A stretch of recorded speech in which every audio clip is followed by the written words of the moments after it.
While plenty of nations around the world like to boast about their superior military strength, not every country has a high-powered defensive force. Some countries either can't afford or simply don't want a strong military presence on their home soil, and the results are guaranteed to raise a few eyebrows. So which countries have the weakest armies in the world? Let's find out.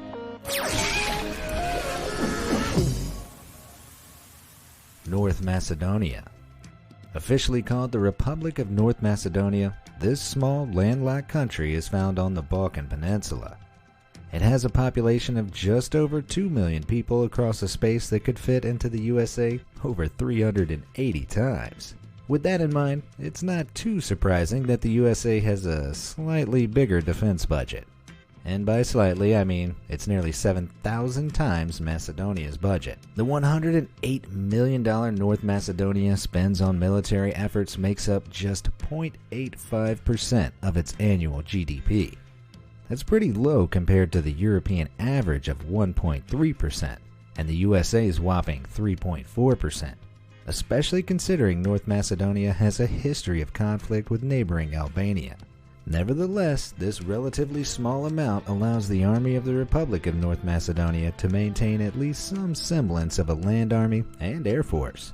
Seeing as it isn't near the sea, it doesn't have any naval capabilities, but it does have 14 transport helicopters and 4 attack helicopters. Powered by just 13,000 military personnel, 5,000 of which are reserves, it seems North Macedonia won't be taking the world by force anytime soon. After all, when it comes to war, there's power in numbers. But while the Macedonians keep their military spending humble, they spend it well by flying Santa Claus into the Skopje International Airport via military helicopter every year. Now all Santa needs is to fire a rocket launcher to announce his arrival, and Macedonia will gain 1,000 military strength points on intimidation alone. Bosnia and Herzegovina. They say diamonds are forged under pressure, but that doesn't really hold true for the armed forces of Bosnia and Herzegovina. This southeastern European country created an army right in the midst of the 1992 Bosnian War.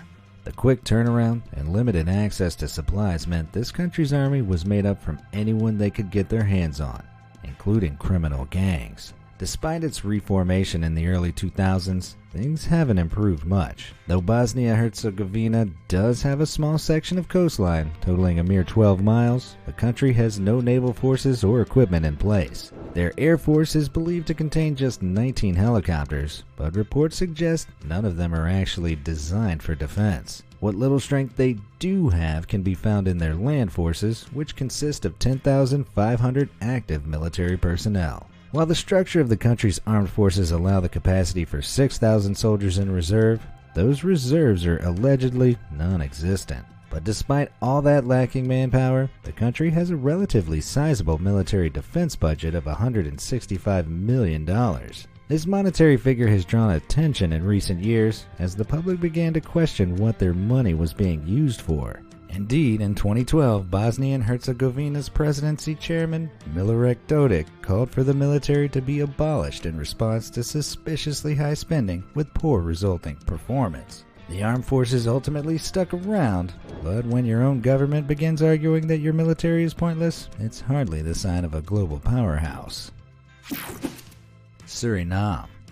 In the last 40 years, Suriname has experienced not just one, but 2 coups d'etats, as well as a civil war that have consequently brought the military to its knees. South America's only Dutch-speaking country has a severe lack of military boats, aircraft, and even cars, with the little that it does have being largely decrepit and obsolete. Suriname's armed forces, made up of 1,850 active personnel selected from the less than 600,000 total population, might be effective on a small scale if it weren't for the lack of equipment. Currently, the Suriname Air Force has just 3 service helicopters in its charge. For a long while, the Navy and Coast Guard had 3 patrol boats that were purchased in the 70s. But by the early 2010s, they were so outdated that none of them were in service at all until 3 new ones were purchased in 2012. Since then, Suriname has been reliant on the military donations of other nations. seeing as all those coups and internal conflicts also did a number on its economy. With all those problems plaguing their military, it's not surprising the Suriname defense budget only reaches $63 million. That's not even enough to buy one F-35 fighter jet. And how are you supposed to intimidate your enemies without a jet? Maybe a few cardboard cutouts would suffice for now? Somalia. Since the overthrow of its government in 1991, the African nation of Somalia has been gripped by civil war. As you might expect, this has made organizing a military a little tricky to say the least. While Somalia has an active official military of 20,000 personnel, that's nothing in contrast to the size of its population, which exceeds 15 million people.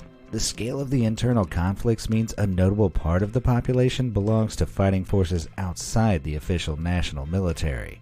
It also means the military's 100 armored vehicles and 10 tanks are usually busy fighting civilian problems rather than defending the borders. As you can imagine, this would put Somalia at a huge disadvantage if another nation were to attack. And even though it has the longest coastline on the African mainland, until 2012, its navy was almost non-existent thanks to the Civil War's destructive effect on most national institutions. That year, however, the United Arab Emirates stepped in to help fund the Somalian naval force. But even with outside funding, Somalia's defense budget is a meager $62.2 million. For perspective, the USA's budget is over 12,000 times that amount, at $750 billion. I know they say everything's bigger in the US of A, but that's just ridiculous. Bhutan. Officially known as the Kingdom of Bhutan, this tiny country in Southeast Asia is more famous for its monks and monasteries than for its military. Although traditionally, both of them look equally intriguing. Being totally landlocked, this 15,000 square mile nation, which is just a little larger than the US state of Maryland, has just 7,000 military personnel. Without a coastline, it doesn't keep any kind of navy and has never seen the need for tanks of any kind. They do, however, have 2 helicopters and 27 armored vehicles to help keep the peace. These came in handy when Bhutan went to war for the first time in its history back in 2010, fighting against a small group of neighboring Indian separatists. The army, which was then just 6,000 soldiers, only just managed to fight them off. But being a country with few natural resources and mountainous terrain, Bhutan has the defensive perk of not really being worthy of invading. Safety through extensive armed forces, or safety through being worthless to invade? Let me know which defense tactic you prefer in the comments below. Costa Rica. As surprising as it might sound, the Republic of Costa Rica has actually survived without a real military for over 70 years. Following the end of a terrible civil war in 1948, the military was disbanded to ensure governmental forces would never brutally turn on Costa Rica's own citizens again. The military was replaced by something known as the Public Force of Costa Rica, which includes units such as the Civil Guard and Air Vigilance Service. The Public Force consists of approximately 12,000 officers who are responsible for general enforcement, counter-narcotics, and border patrol. That said, they're not exactly well equipped for maintaining order and protection. Until 2018, they only had 70 very basic limited-range vessels capable of patrolling the country's 800 miles of coastline. Fortunately, that year, the United States donated 3 patrol boats, 2 interceptors, and 4 helicopters, though none of them are actually armed. But despite having to rely on the hand-me-downs of other nations, there is an upside to having no military. By not funding or maintaining expensive military equipment, training, or personnel, Costa Rica is able to push more than 7% of its GDP into education. That's considerably higher than the USA's 5% and leagues above the United Arab Emirates' 1.3%. This focus on education rather than militarization is designed to establish and uphold a well-informed public, promoting stability within the country to prevent another civil war. In a military sense, Costa Rica may be on the weaker side, but that don't mean it ain't smart. Panama. Following Costa Rica's example, the country of Panama, famous for its vitally important waterway, abolished its military back in 1990. Having been ruled by a military dictatorship for decades, the successive government disbanded its army and replaced it with the Panamanian Public Forces. These consist of national police, aviation, naval, and border protection units, some of which do technically have warfare capabilities, but they're kept on an incredibly tight leash. For a population of 3.8 million people, there are only an estimated 10,000 active personnel. And despite being situated on one of the most important waterways in the world, the naval group only has 33 vessels, 16 of which are dedicated patrol boats. Their air group isn't exactly flush with supplies either, relying on just 23 helicopters, a handful of which are dedicated to ambulance services. And finally, but not altogether surprisingly, Panama has a grand total of 0 fighter jets. Even the armies of North Korea have access to fighter jets, although in fairness, North Korea is in many ways the polar opposite to Panama. It's ultra-militaristic, devoting around a quarter of its GDP to defense. But while North Korea packs more firepower, its beaches look like this, while Panama's beaches look like this. I certainly know where I'd rather live, and it doesn't involve fighter jets. Or this guy. Mauritius. The Indian Ocean island nation of Mauritius is better known for its beautiful beaches and reefs than it is for its military, or lack thereof. Despite having one of the strongest economies in the geographical region of sub-Saharan Africa, this island nation of 1.2 million people has no bordering neighbors to threaten it with invasion. And with no need to expand its borders, since gaining independence from Great Britain in 1968, Mauritius has felt no need to develop a regular or even reserve military. That said, it did develop the Mauritius Police Force, made up of just 12,500 officers who are tasked with everything from Coast Guard patrols to riot control. But seeing as the island is more likely to be invaded by tourists than neighboring countries, Mauritius's defense budget comes in at just $22 million. That makes up a tiny 0.15% of its overall GDP.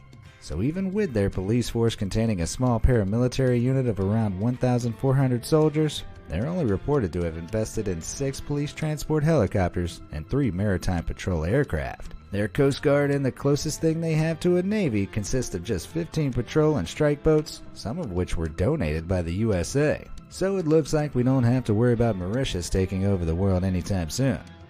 Although they do report possessing 4 rocket launchers and 2 mortars, so don't get any ideas of staging a one-man coup. But do you know what is a perfectly safe choice for an individual? Hitting those like and subscribe buttons. Go ahead, declare war on those things. Really, go to town. You can count that as your personal victory of the day. Iceland.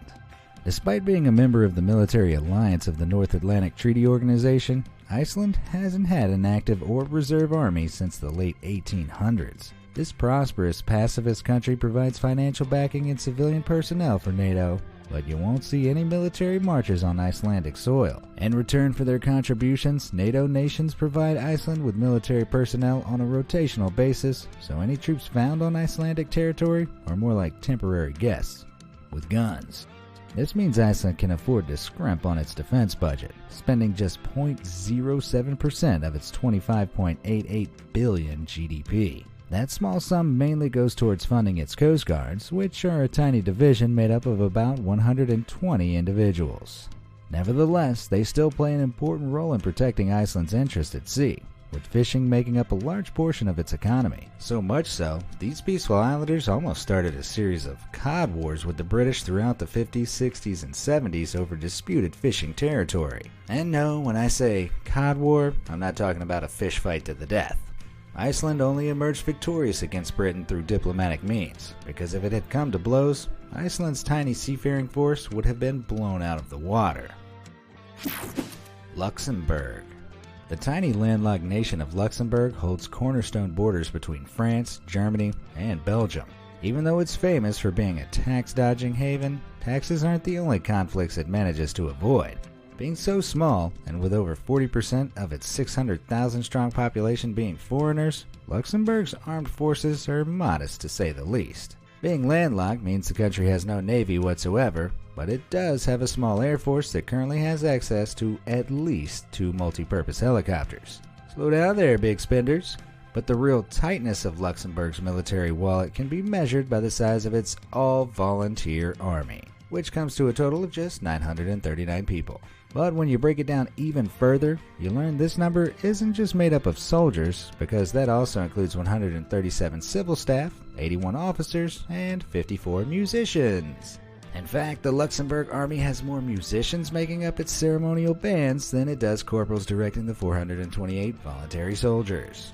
So if France or Germany ever set their sights on little Luxembourg, let's hope a rendition of When the Saints Come Marching In keeps them at bay. Monaco.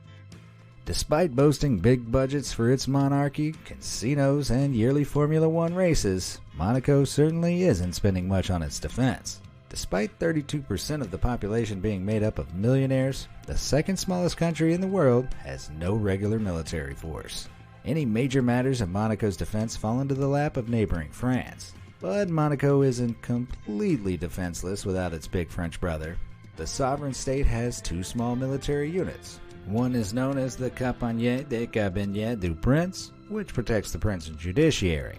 The other, the Corps des Sapeurs-Pompiers, is responsible for civil defense and firefighting. Although it's reported that Monaco has a combined military force of around 260 personnel, about 140 of those make up its aforementioned firefighting service. That leaves the entire country with around 124 soldiers. And they're mostly employed for ceremonial purposes. You could probably overcome that with one man, a gun, and a donkey. Despite the lack of firepower though, somehow the worst part about Monaco's military is their rather peculiar looking array of uniforms. Although it could always be worse, they could be part of the Vatican City's Swiss Guard or Iran's Army Hedge Camo Parade. With uniforms like those, it seems sometimes the best military a country can have is none at all. In light of all these different approaches to defense, how important do you think a big military force is for a country? Let me know in the comments down below, and thanks for watching.